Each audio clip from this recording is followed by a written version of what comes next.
ক্ষুদ্র নৃগোষ্ঠী যারা আছেন তাদেরকে নিয়ে আমাদের মন্ত্রণালয় থেকে স্পেসিফিক্যালি বেশ কিছু কর্মসূচি আছে, তাদের জন্য আমাদের অ্যালাউন্সেস আছে। তো আমাদের বর্তমান সরকার কেবলমাত্র অ্যালাউন্সের উপরে ডিপেন্ড করতে চাই না। আমরা যেটা চাই যে সেক্টরের মানুষই হোক না, তাদেরকে অ্যালাউন্স দেওয়ার সাথে সাথে মানে ভাতাটা দেওয়ার সাথে সাথে তাদেরকে আমরা ডেভেলপ করা, তাদের স্কিল ডেভেলপ করা এবং স্কিল ডেভেলপ করে তাদেরকে কর্মক্ষম করে কোনো না কোনো কাজের স্কোপ করে দেওয়া। সেখানে আমরা সিড মানি বলি, এটাকে কিছুটা সিড মানি দিয়ে এ ধরনের প্রকল্প আমাদের আছে।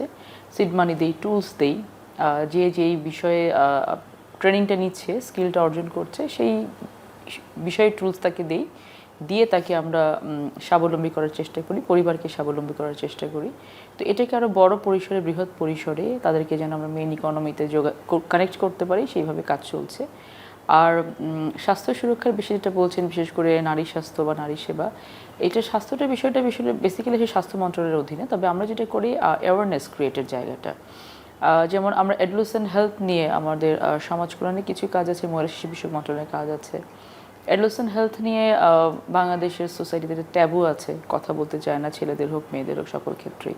তো কিন্তু সচেতনতা বৃদ্ধি না করলে কিন্তু অসুখ বিসুখ হবেই। আমাদের দেশে এখন কিন্তু জনসংখ্যা বেড়ে যাচ্ছে একেবারে আশঙ্কাজনক হারে।